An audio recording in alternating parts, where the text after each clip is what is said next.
So that just happened. Okay, I made that intro sound really, really negative, but I have nothing but praise for this movie.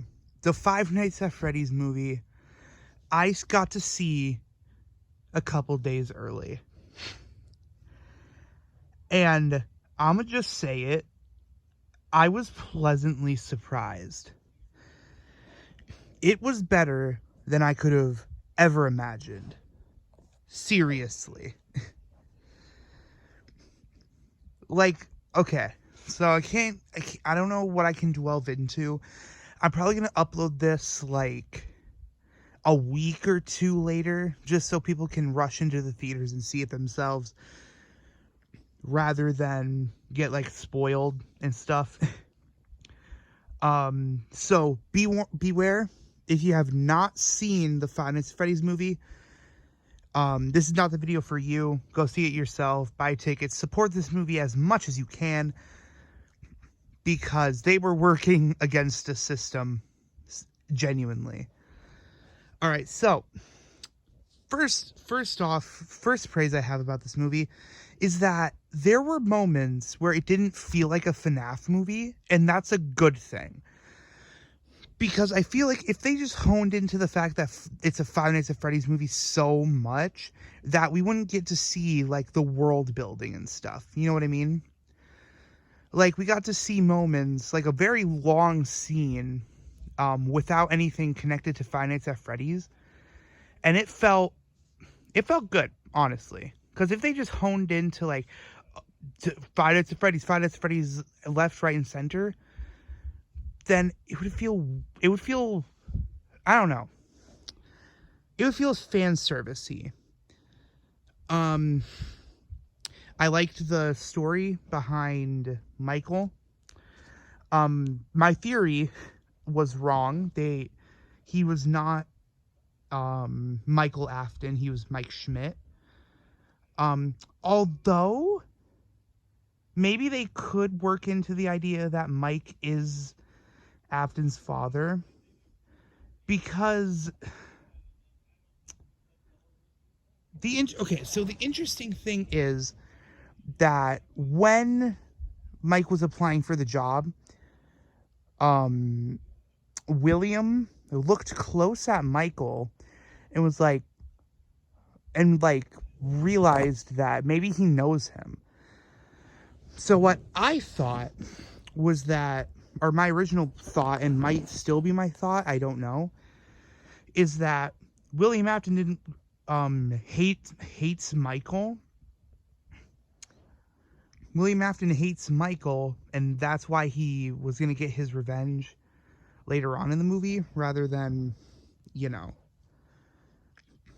because what I thought is that he read the name Michael Afton and was like, oh, okay, so you're my son, and there was going to be some, like, backstory or whatever.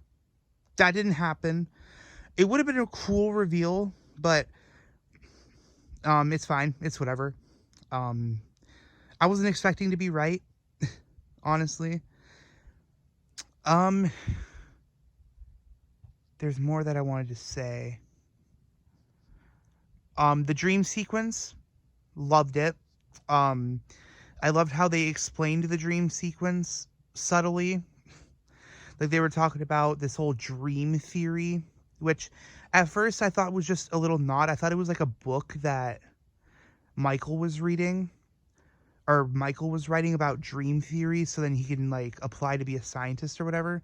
And I thought that was like a slight little nod to FNAF 4. No, it was literally a point in the movie. Which is amazing.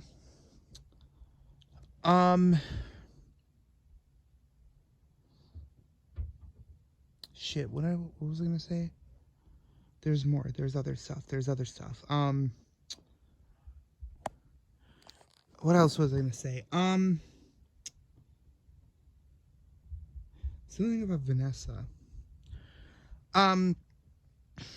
The acting was phenomenal. Absolutely phenomenal. A little bit of weird parts, but still, it was really, really good. The acting was phenomenal. Um, yeah. So the interesting thing is the lore. What does the FNAF movie do to the lore in the games? Because we got kind of confirmation that William Afton is not Michael's father. So what does that do for the lore? Who knows? We're gonna probably make videos. MapHead's probably gonna make videos about that at some point. I loved the idea. I loved that they completely they completely went left field with the movie and made an evil aunt. Loved that. And then the whole trashing the pizzeria scene that we've been seeing over and over again. I loved that it wasn't what we expected. We expected them to just be like a bunch of thugs, but realistically they had a rhyme and reason to do this stuff. The kills in this movie, absolutely awesome. Just amazing. And we actually got a Matt Pat cameo, which I was surprised about. I really was. Because Scott Cawthon hasn't done anything with Matt Pat. Ever. It's mainly just been like Daco and then Markiplier references and stuff like that. We never got anything with Matt Pat. Yeah. And I'm happy that he got something. I'm happy that Matt Pat actually got a cameo in the movie, because this is like this is like the final massive thing that they could do for FNAF. That can include cameos, because this is the only big thing for the movies. Like, yeah, each release of the movie, which I assume there's going to be more releases, each release, it's not going to be as big anymore as like the first release. But yeah,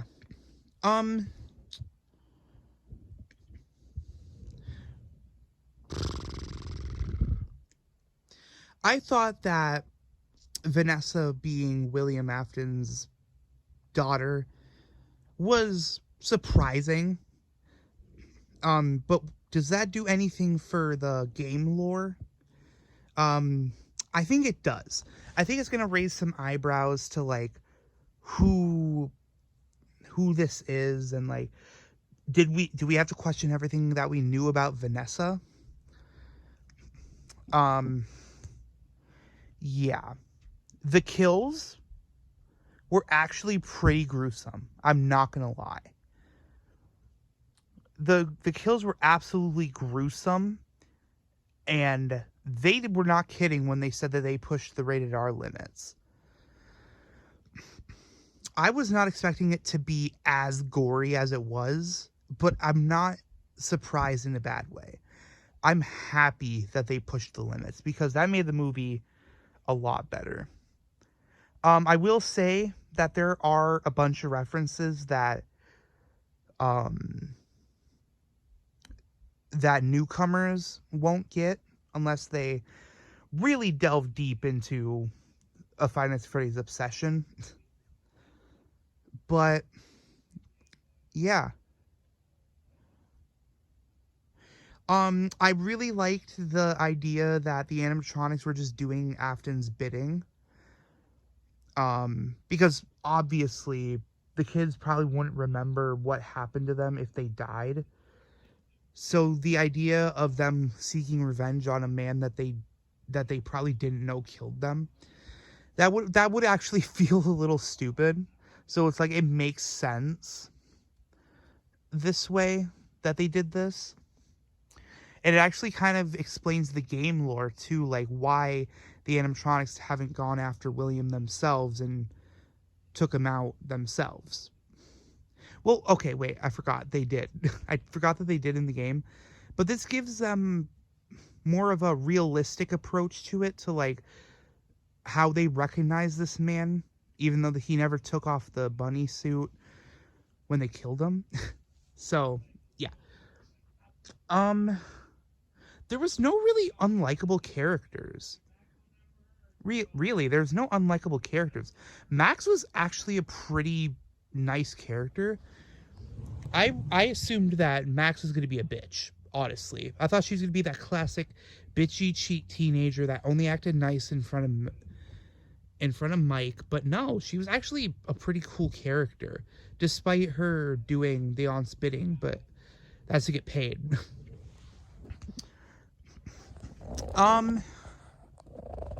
The reveal of William was not what I expected. It was good. Don't get me wrong. It was awesome. But it felt weird. I was expecting, like, I don't know. So yeah, that brings me back to the whole dad theory that I had before the movie. Was completely wrong, which that's fine. That's fine. Sometimes you're wrong in life. I'm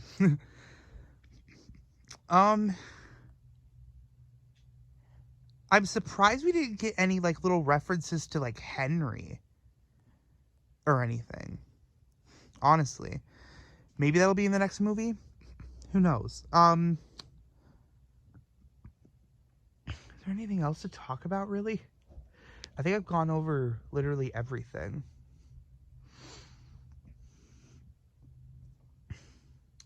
I liked that the animatronics weren't immediately nice. That was my one fear with the movie when they were showing, when they weren't aggressive as soon as they met Abby. I was like, oh no, are they going to be nice the entire movie?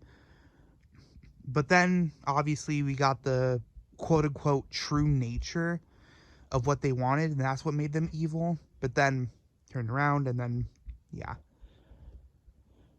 So, I think I covered pretty much everything. Oh yeah, the Balloon Boy jump scares. Of course, Balloon Boy is the one that jump scares you. But that proves that Balloon Boy simply being there proves that Juniors was created before FNAF, or FNAF 1. Because why would Balloon Boy be there? Either that or Scott knows that would fuck with the fans, and it was like, oh, let's put this in here because, MatPat will break his mind. So yeah. So now it's on to what comes next. What comes next for FNAF? So we got left on a cliffhanger. It wasn't really a cliffhanger because it's like, it wasn't really a cliffhanger because the ending scene was of the kids shutting the door on William, and then William's left there, which is, that's a good way to end it, honestly. That's a really good way to end it because it doesn't promise that there's going to be a next movie, but it shows that, hey, if we wanted to make another movie, we could do that. Yeah. Oh, and the Springlock scene, dude. I was surprised that they showed any kind of blood. They pushed the limits hard, and it was beautiful. Although it did feel a little bit weird that William wasn't screaming in agony when being pierced. Like, it felt weird that he just fell to his knees rather than screaming, because I feel like, I don't know, man. I knew that he was going to get spring-locked. No doubt. Based off of the trailer, or the quote-unquote final trailer that we got, you could hear William, going with that whole teaser thing. So, I knew that there was going to be a spring-lock scene. I just didn't expect it to be that. I didn't expect it to be that gruesome. It wasn't really even gruesome. It was just I was surprised that they even showed anything. But if they didn't show anything, that would have been okay too. Yeah. Also proof that that I went to the movie. Um, I got a pizza box, which you get at AMC theaters if you order a premium pizza. So I didn't even know that. I just wanted to get pizza because it's a Five Nights at Freddy's movie. But yeah. What comes next? So if they do decide to make a Five Nights at Freddy's movie, I think it's going to be about William Afton returning. No doubt, obviously. But what game would the second movie be about? Because they can't do FNAF 2. I mean, they could, but it wouldn't make much sense for the lore. Because now we know that FNAF 2 takes place before FNAF 1, based off of the Balloon Boy thing. So, what could they do next? They can't really do much. FNAF 3, but I don't see how that would work.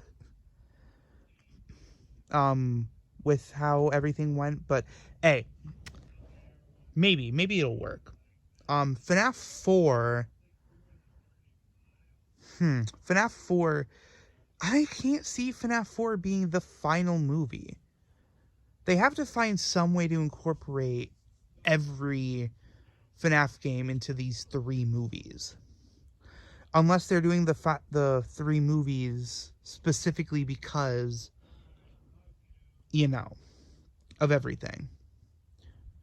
Because the original games were supposed to end at 3.